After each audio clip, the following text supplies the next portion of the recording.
VOA This Morning.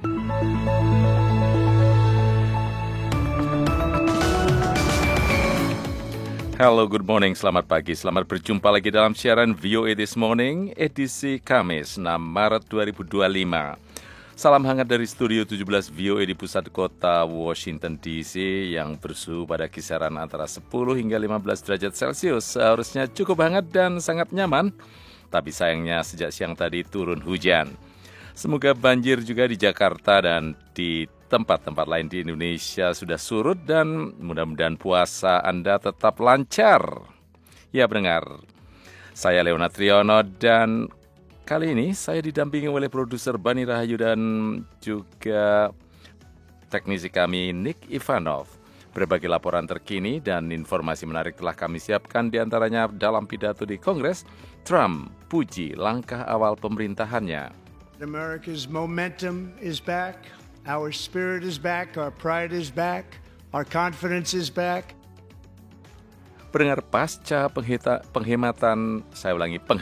bantuan dan informasi intelijen Amerika ke Ukraina, Belarus tawarkan jadi mediator pertemuan trilateral. We have taken a step back and are pausing and reviewing all aspects. Pendengar, Anda juga bisa menyimak siaran ini melalui streaming langsung atau tunda dimanapun Anda berada, tentu saja di mana ada sambungan internet. Dan tentu juga bisa mengunjungi website kami di www.voaindonesia.com atau melalui podcast VOA This Morning. Kita segera awali dengan berita dunia pagi ini bersama Karlina Amkas.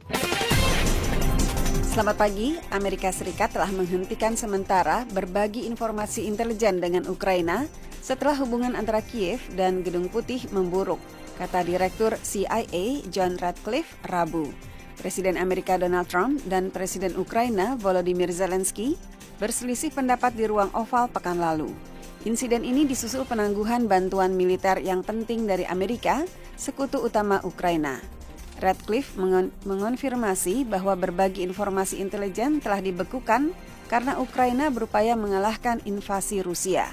Ia mengatakan jeda dalam bidang militer dan intelijen ini bersifat sementara. Bagi angkatan bersenjata Ukraina, intelijen Amerika sama pentingnya dengan perlengkapan militer dalam pertempuran berdarah melawan serangan Rusia. We have taken a step back and are pausing and reviewing all aspects of this relationship. Penasihat Keamanan Nasional Mike Waltz mengatakan kepada wartawan di Gedung Putih bahwa kami mengambil langkah mundur dan sedang berhenti sejenak serta meninjau semua aspek hubungan ini. Zelensky telah berusaha menarik Trump kembali memihaknya. Ia mengatakan bahwa ia menyesalkan perselisihan mereka dan bahwa ia ingin memperbaiki keadaan. Amerika Serikat Rabu menjatuhkan sanksi terhadap 7 anggota senior gerakan Houthi Yaman yang bersekutu dengan Iran, kata Departemen Keuangan. Mereka menyelundupkan barang-barang kelas militer dan sistem persenjataan ke wilayah-wilayah Yaman yang dikuasai Houthi dan bernegosiasi untuk membeli senjata dari Rusia, kata departemen itu dalam pernyataan.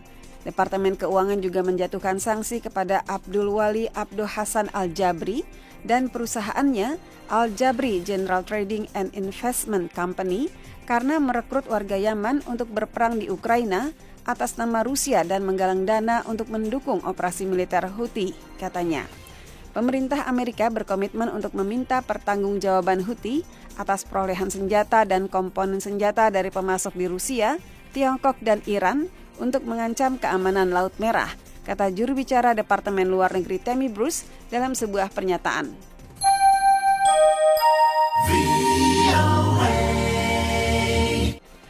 Lebih 300 orang dinominasikan untuk hadiah Nobel Perdamaian tahun ini, kata penyelenggara Rabu.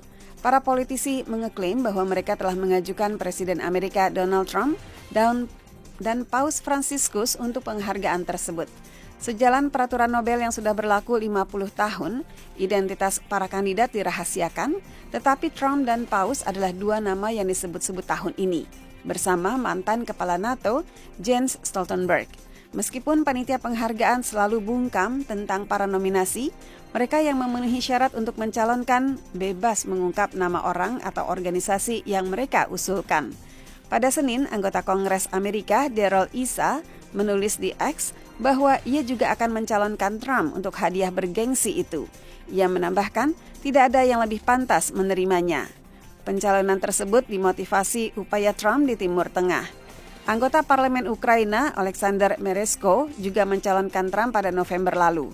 Itu adalah upayanya untuk menarik perhatian presiden terpilih saat itu, menurut media Ukraina.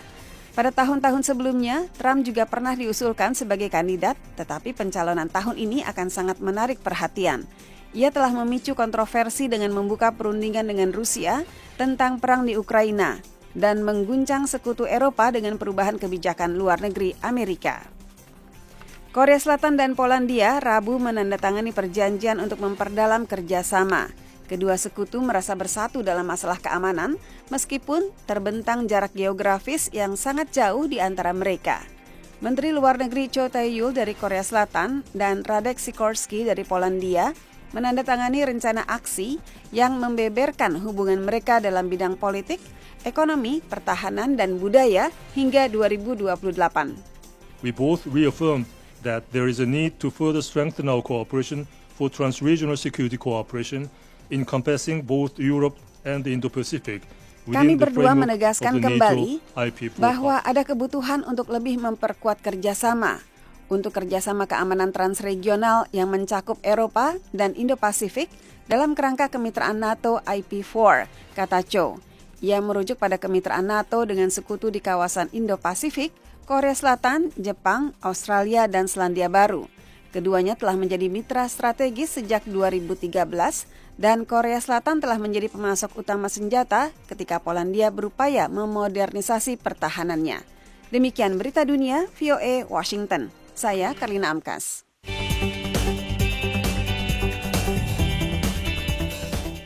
Presiden Amerika Donald Trump menyampaikan pidato di hadapan sidang gabungan Kongres pada Selasa malam. Berikut laporan Kepala Biro VOA di Gedung Putih, Patsy Widakuswara. Pidato Presiden Donald Trump pada Selasa malam adalah yang pertama di hadapan sidang gabungan Kongres sejak ia memulai masa jabatan keduanya pada 20 Januari. Momentum Amerika telah kembali, semangat kita telah kembali. Kebanggaan kita telah kembali, kepercayaan diri kita telah kembali, dan impian Amerika sedang melonjak, lebih besar dan lebih baik dari sebelumnya. Namun, baru 5 menit sejak awal pidato itu, anggota DPR dari Partai Demokrat, Al Green dari Texas, mulai berteriak bahwa Trump tidak punya mandat untuk memotong Medicaid, program bantuan pemerintah untuk asuransi kesehatan bagi masyarakat berpenghasilan rendah. Mr. Green, take your seat. Take your seat, sir. Green kemudian dikawal keluar dari ruang sidang. Trump menyoroti tarif tinggi yang diberlakukannya pada hari Selasa terhadap Tiongkok dan negara-negara tetangga Amerika, yakni Meksiko dan Kanada. Ketiga mitra dagang utama Amerika itu telah mengancam akan melakukan pembalasan yang menyebabkan pasar saham anjlok di tengah kekhawatiran akan terjadinya perang dagang baru. There'll be a little disturbance, but we're okay with that. Akan ada sedikit gangguan, tetapi kita baik-baik saja dengan itu. Tidak akan banyak. Awal minggu ini, Trump menghentikan bantuan militer ke Ukraina menyusul pertemuan yang ditandai dengan adu mulut sengit di ruang oval Jumat lalu dengan Presiden Volodymyr Zelensky mengenai kesepakatan yang akan memberikan hak kepada Amerika atas mineral tanah jarang Ukraina. Simultaneously, we've had serious discussions with Russia. Pada saat yang sama, kami telah melakukan diskusi serius dengan Rusia dan telah menerima sinyal kuat bahwa mereka siap untuk berdamai. Dalam menyampaikan tanggapan Demokrat, Senator Elissa Slotkin dari Michigan menyoroti perdebatan sengit antara Trump dan Zelensky. And that scene in the Oval Office wasn't just a bad episode of reality TV. Adegan di ruang oval itu bukan sekedar episode buruk dari acara realitas televisi. Adegan itu merangkum seluruh pendekatan Trump terhadap dunia. Ia percaya pada upaya mendekati para diktator seperti Vladimir Putin dan menendang teman-teman kita seperti warga Kanada. Ia melihat kepemimpinan Amerika hanya sebagai serangkaian transaksi real estate. Anggota Demokrat lainnya mengisyaratkan protes mereka saat Trump berbicara dan mereka memegang plakat termasuk yang bertuliskan Musk mencuri. Tulisan itu merujuk pada upaya miliarder teknologi Elon Musk untuk memangkas birokrasi federal dengan membatalkan kontrak pemerintah dan memecat puluhan ribu pegawai federal. Setiap birokrat federal yang menolak perubahan ini akan segera dicopot dari jabatannya karena kami sedang menguras rawa. Menguras rawa diartikan sebagai upaya membersihkan pengaruh kepentingan khusus dan pelobi dari pemerintahan. Pendengar, Belarus menawarkan diri menjadi tuan rumah pertemuan trilateral Amerika, Ukraina, dan Rusia untuk membantu menyelesaikan perang yang sudah memasuki tahun keempat. Tawaran ini disampaikan sehari setelah Amerika menghentikan seluruh bantuan ke Ukraina, termasuk informasi intelijen. Berikut laporannya disampaikan oleh Eva Masrieva. Pendengar, Presiden Belarusia Alexander Lukashenko pada hari Rabu mengatakan Minsk siap menjadi tuan rumah pertemuan trilateral antara Amerika Serikat, Ukraina, dan Rusia. Siapapun seharusnya tidak menekan Zelensky, siapapun dia. Kita tetap perlu membujuk dan berunding dengan Zelensky karena sebagian besar masyarakat Ukraina berdiri di belakangnya. Dalam wawancara dengan blogger Amerika Mario Naval yang dipublikasikan pada hari Rabu, Lukashenko juga menggarisbawahi peran Presiden Donald Trump dalam mengupayakan perdamaian di Ukraina. Trump pada hari Senin memerintahkan penangguhan bantuan Amerika ke Ukraina ketika ia berupaya meningkatkan tekanan pada Presiden Ukraina Volodymyr Zelensky untuk terlibat dalam perundingan guna mengakhiri perang dengan Rusia. Penasehat Keamanan Nasional Mike Waltz pada Rabu pagi mengatakan kepada wartawan, pihaknya sedang meninjau semua aspek hubungan intelijen Amerika dan Ukraina. We have taken a step back and are pausing and reviewing all aspects. Kami telah mundur dan berhenti sejenak guna meninjau semua aspek dari hubungan ini. Namun sebelum saya berjalan ke sini, saya baru saja berbicara di telepon dengan penasihat Keamanan Nasional Ukraina.